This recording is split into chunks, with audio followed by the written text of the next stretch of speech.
विद्यार्थी मित्रांनो नमस्कार. कोरोना संकटामुळे सगळंच बंद आहे. अशावेळी सरकार, प्रशासनाच्या सूचना पाळा. आपण सर्वच घरी राहा, सुरक्षित राहा. आपल्याला माहिती आहे की संत गाडगेबाबा अमरावती विद्यापीठ अंतर्गत बी.कॉम सेम 2ला आवश्यक मराठीत उपयोजित लेखन प्रकार अभ्यासक्रमात आहे.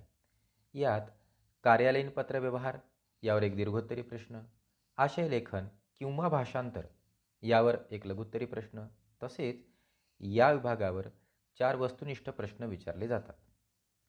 सर्वप्रथम कार्यालयीन पत्रव्यवहाराचे स्वरूप जाणून घेण्यापूर्वी प्रथम पत्रव्यवहाराचा स्थूल आढावा आणि महत्त्व समजून घेऊया.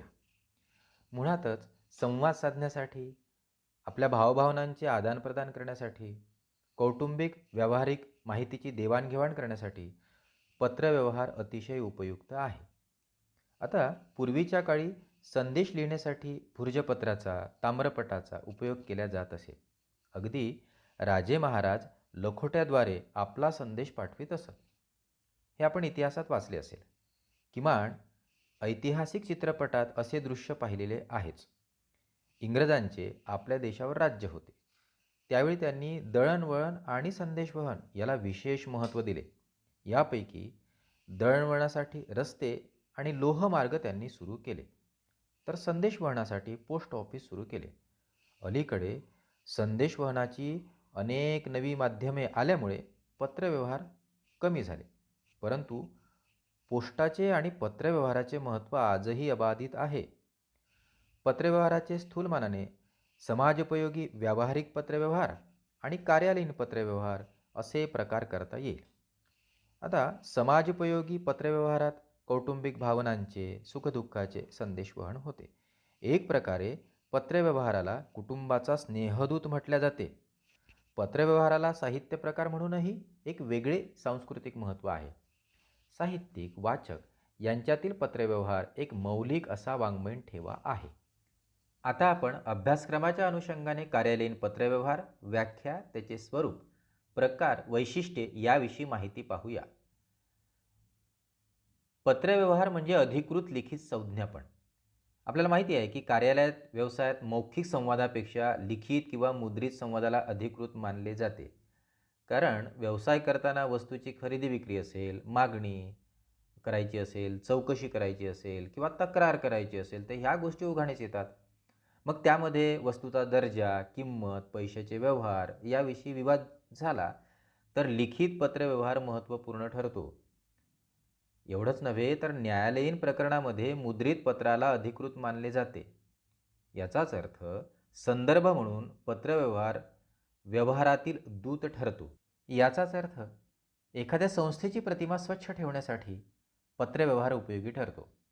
आता पत्रलेखन करताना काही नियम लक्षात घेणे आवश्यक आहे. म्हणजे संस्थेचे नाव, दिनांक, संदर्भ क्रमांक, विषय, मायना, पत्राचा मसुदा कसे असावे त्याचे काही नियम आहेत. तर त्यापैकी पहिला नियम संस्थेचे नाव. तर आपल्याला माहिती आहे की शीर्षपत्र म्हणजेच लेटर हेड, त्यावर संस्थेचे नाव, ईमेल, दूरध्वनी क्रमांक, फॅक्स क्रमांक दिलेला असतो. लेटर हेड नसेल तर पाठविणाऱ्याचे पूर्ण नाव, हुद्दा, दूरध्वनी क्रमांक इत्यादी उजव्या कोपऱ्यात लिहिणे आवश्यक आहे. दुसरा नियम दिनांक. दिनांक हा तर पत्रातील अतिशय महत्त्वाचा घटक असतो. दिनांक नसलेले पत्र व्यावहारिक उद्दिष्टांसाठी योग्य मानले जात नाही. काही विवाद प्रसंगी संदर्भ म्हणून दिनांक महत्त्वाचा पुरावा ठरतो.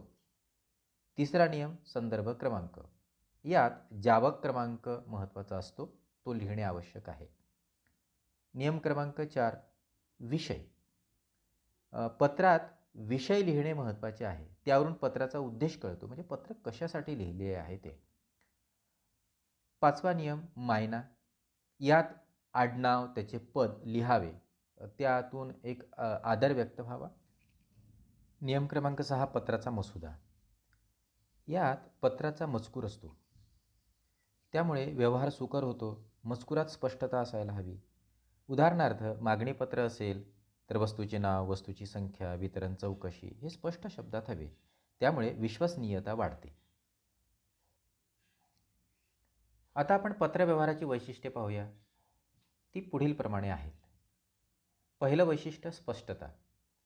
तर पत्रातील भाषा मोघम नसावी, शब्दातून दोन अर्थ निघतील असे शब्द नसावे, म्हणजे व्यवहारात अडचण निर्माण होत नाही. दुसरं वैशिष्ट्य अल्पशब्द. पत्र थोडक्यात असावे, पाल्हाळिक नसावे, म्हणजे त्यात अलंकारिक शब्दाचा उपयोग नसावा. तिसरं वैशिष्ट्य अचूकता. व्यावहारिक पत्रातील मजकूर अगदी बिनचूक असला पाहिजे, त्यामुळे मजकूर नीट तपासूनच लिहिला पाहिजे. चौथं वैशिष्ट्य प्रामाणिकपणा. तर एकूणच व्यवसायात पारदर्शकतेपणाला अतिशय महत्त्व आहे. पारदर्शकपणा हा व्यवसायातील अतिशय आवश्यक असा घटक आहे. चौकशी पत्रातील, मागणी पत्रातील सर्व बाबींचा स्पष्ट उल्लेख त्या पत्रामध्ये असला पाहिजे. त्याच्यानंतर पाचवं वैशिष्ट्य होकारात्मकता किंवा सकारात्मकता. पत्रामध्ये लेखन करताना अतिशय काळजी घेणं आवश्यक आहे. म्हणजे बघा, आम्ही आपली मागणी पूर्ण करू शकत नाही असे नकारात्मक म्हणण्यापेक्षा आपली मागणी पूर्ण करता आल्यास आम्हाला आनंदच होईल अशा प्रकारची वाक्यरचना असावी. सहावं वैशिष्ट्य सौजन्य. सौजन्यपूर्ण भाषेमुळे आत्मीयता वाढते, परस्परांमधील स्नेह वाढतो. आपल्या भाषेतून प्रत्येकाबद्दल आदर व्यक्त झाला पाहिजे. तर अशा रीतीने स्पष्टता, अल्पशब्द, अचूकता, प्रामाणिकपणा, होकारात्मकता किंवा सकारात्मकता आणि सौजन्य अशी एकूण 6 वैशिष्ट्ये आपण पाहिलेली आहेत. तर आतापर्यंत आपण पत्रव्यवहाराचे स्वरूप आणि वैशिष्ट्ये जाणून घेतली. व्यावसायिक पत्राचे प्रकार, नमुना लेखन यावर पण एक स्वतंत्र प्रश्न असतो. त्याची आपण फक्त माहिती पाहूया. हा एक कारण वेगळा विभाग असल्यामुळे. तर व्यावसायिक पत्रात चौकशी पत्र, मागणी पत्र आणि तक्रार पत्र असे प्रकार आहेत. साधारणतः एक व्यावसायिक त्याच्या पुरवठादाराला वस्तूचा दर्जा, किंमत त्याविषयीची तो चौकशी करतो. चौकशी पत्राचे उत्तर आल्यानंतर वस्तूची मागणी नोंदवायची असते. या पत्रात तपशील द्यावे लागतात. त्याचबरोबर व्यवहार, तो नगदी की उधार, चेकने याविषयी निर्देश असतात. मग मागणी पत्रात नमूद केल्याप्रमाणे वस्तूचा पुरवठा झाला नाही तर तक्रार पत्र लिहिले जाते. मात्र ती तक्रार करताना त्या तक्रार पत्राची भाषा आक्रमक असू नये. तर आपण चौकशी पत्र, मागणी पत्र आणि तक्रार पत्र असं थोडक्यात स्वरूप त्याचं पाहिलेलं आहे. या तीनही पत्रांचे नमुने ज्यांना अधिक पाहायचे असतील त्यांनी मूळ संदर्भ ग्रंथ यात पहावे. आता आपण एका वेगळ्या विषयावर लक्ष केंद्रित करूया. आशय लेखन किंवा भाषांतर यावर एक स्वतंत्र प्रश्न असतो, तो लघुत्तरी असतो. तर आता आपण आशय लेखन म्हणजे काय ते पाहूया. आशय लेखनात एक उतारा दिलेला असतो, त्याचे काळजीपूर्वक वाचन पहिल्यांदा करून घ्यायचं असतं आणि मग आपल्या शैलीत त्याचा थोडक्यात आशय मांडायचा असतो एक उत्तर म्हणून.